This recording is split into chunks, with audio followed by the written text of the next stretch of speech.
Good day, students. Welcome to mathgotserved.com.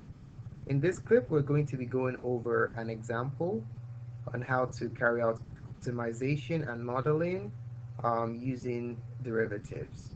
This is going to be part 5 of our multi-part series on optimization and modeling. Feel free to visit our website at mathgotserved.com for access to a wide variety of tutorials ranging from algebra all the way to calculus. Listed below are the steps that we're going to use to carry out our optimization and modeling process. So step number 1, you create a model by using a diagram and the optimization function and the constraint functions all together. Step 2, you are going to narrow down your functions into just one function by substituting values from your constraint function into your optimization or primary function. In step 3, you find the potential extremas, which are the endpoints and the critical points. In part 4, you're going to classify the extrema using the second derivative test and by evaluating the value of the function, the critical points, and the endpoints. And then lastly, you interpret your result by concluding with the indication of what your result means within the context of the problem. All right, so for problem number 5, the problem is as follows. Michael wants to build a rectangular pen for his chickens. His pen must be built to enclose a region where one side is a pre-existing wall. So we're going to be building a 3-sided fence that's connected to a wall. All right. If Michael has 500 feet of fencing material, what are the dimensions of the pen that will yield the largest area? And what is the largest area? All right. Okay, so I'm just going to break it up using these steps I gave you earlier. You don't have to do it this way by any means. This is how I like to organize the problem. All right, so step number 1, we're going to create a mathematical model of the situation. So the first thing we need to look at is the optimization function. All right, so optimization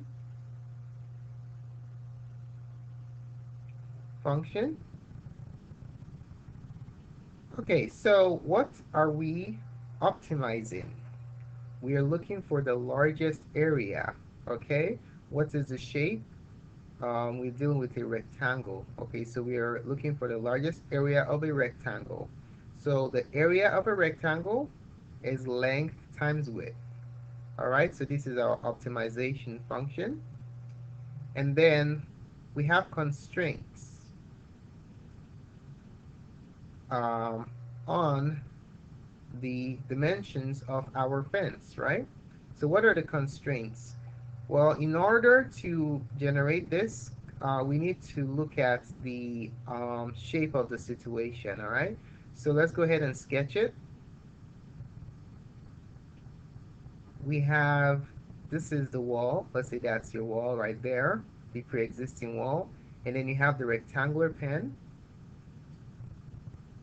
like this, on the wall, okay? Now, how can we label our rectangular pen?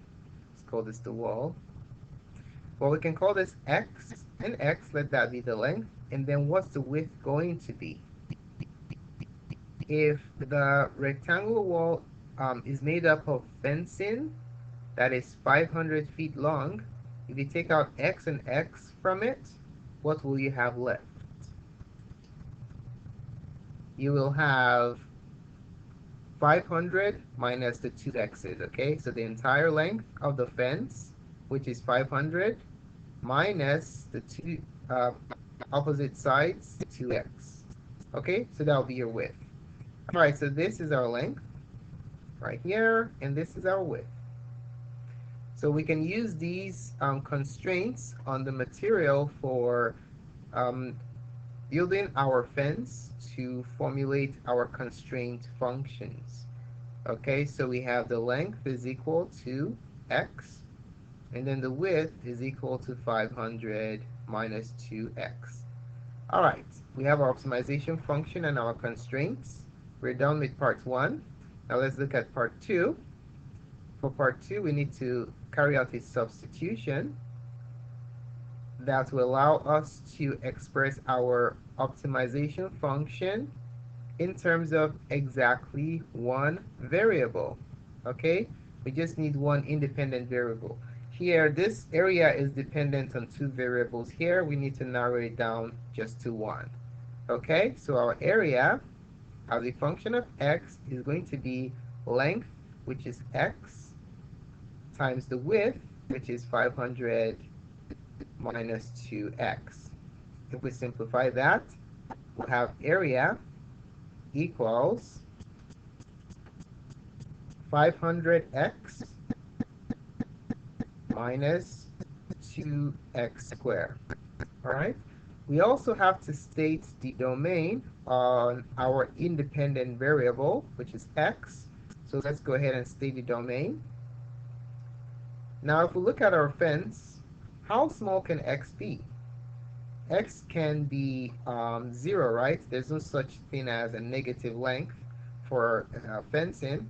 So x can be 0, and then all you just have is one long side. This side, you just consume all the material. And if this portion is gone, you'll be left with a 500 feet fencing material just occupying 0 area here. Okay, so the smallest possible value for x is 0. All right, so 0 is less than or equal to x. What is the biggest possible value of x? If x and x consume all the material, how long is it going to be? Since we have 500 and these two consume all the material, we know that we're gonna take the entire material, 500 feet of fencing, and split it into two sides, which is going to be 250. So the upper bound for x is 250. Okay, so there goes our domain. Now part 3, we need to find the potential extremas. Okay, so extrema, we're going to indicate here the potential. Remember, extrema includes the max and the min, right? The relative max and the relative min. Within there, we have the absolute max and min, of course. Okay, so what are your potential extremas? If you're looking for your potential extremas, you have to do this by finding the critical points and the endpoints. Okay, so your potential extremas are your critical points and your endpoints. Let's find the critical points first. Critical points are where your function a prime of x is equal to 0 or a prime is undefined, it does not exist. Okay, you could have like a corner or a cusp situation there, but it's still an extrema. Okay, okay, so in this problem we know that the area, the function for the area is 500 minus 2x squared. So that follows that a prime of x is equal to 500x minus 2x squared. So the derivative is 500 minus 4x. So this is the equation for the derivative. To find the critical points, we simply set the derivative equal to 0. And then if we solve this for x, we'll have 4x equals 500. Divide both sides by 4, you have x equals 125. Now, when is the derivative undefined?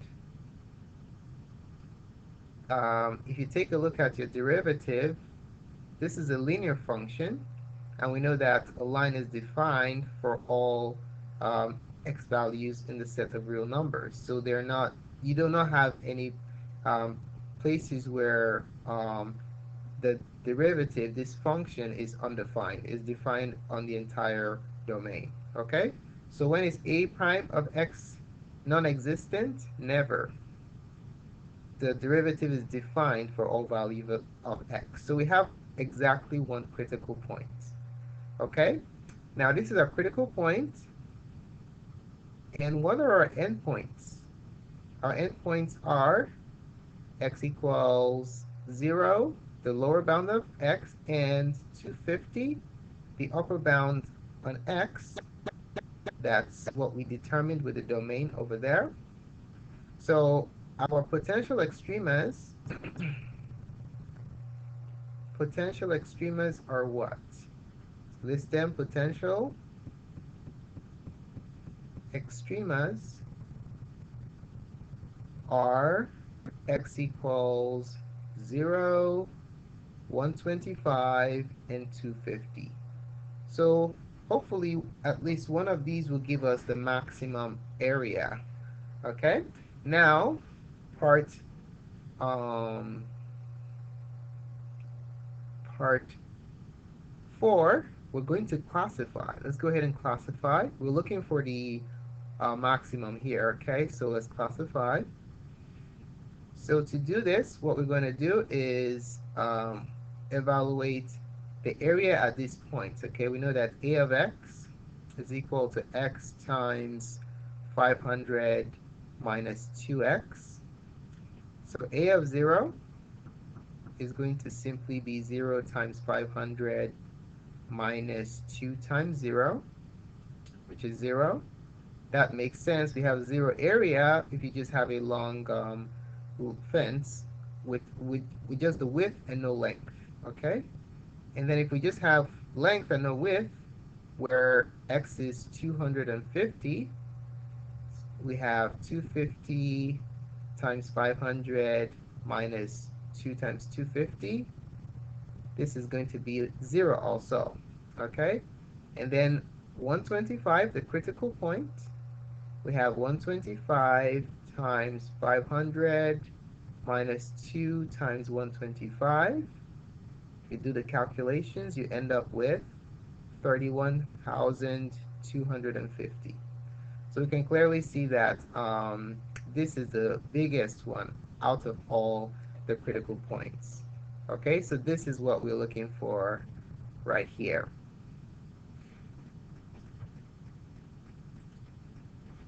Now, to confirm that this is in fact the maximum, what should the concavity be at this point? The concavity has to be downwards, okay? So how do we check for concavity? We simply use the second derivative, all right? We're going to use the second derivative test. So let's go ahead and write that down. Second derivative test. Second derivative test basically tells us that if f prime is equal to 0 and f double prime is plus or positive or negative, okay, that basically implies that we have, if it's positive, is a min, and then if it's negative, we have a max. Okay, so we already know that this first derivative is 0 at this point. What's the second derivative? So a prime of x, if we recall, is 500 minus 4x.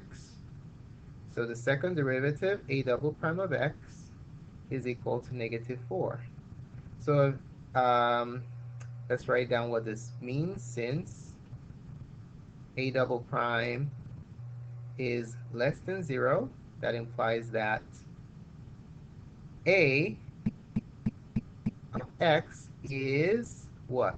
Concave down.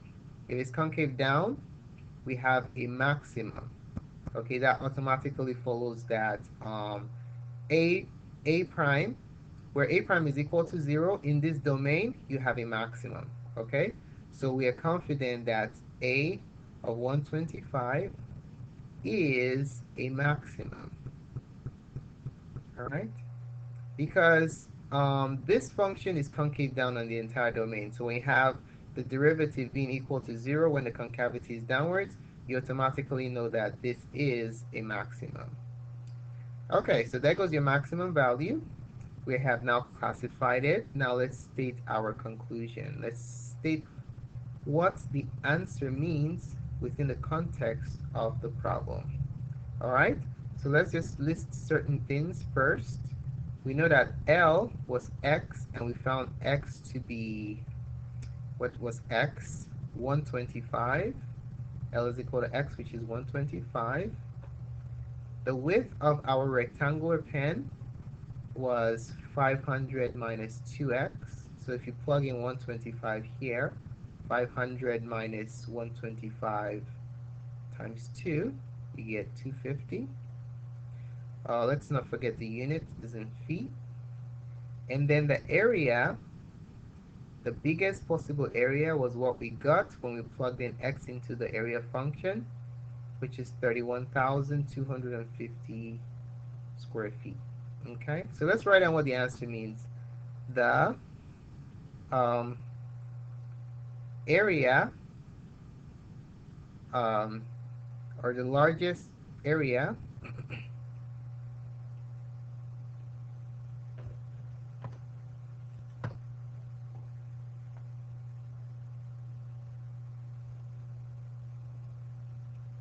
that can be enclosed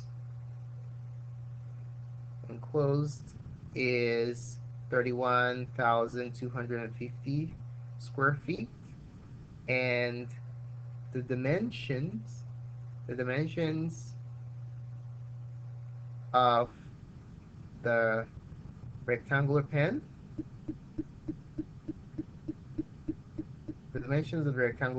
is 125 feet by 250 feet. Okay, so there goes the dimensions of our chicken pen. Thanks so much for taking the time to watch this presentation. We really appreciate it. Feel free to subscribe to our channel for updates to other cool tutorials such as this. If there are any questions you have about this presentation, or if you have any videos that you'd like us to make for you in calculus, feel free to include it in the comments section below the video. Feel free to visit our website at math.serve.com for access to a wide variety of math tutorials. Thanks again for watching, and have a wonderful day.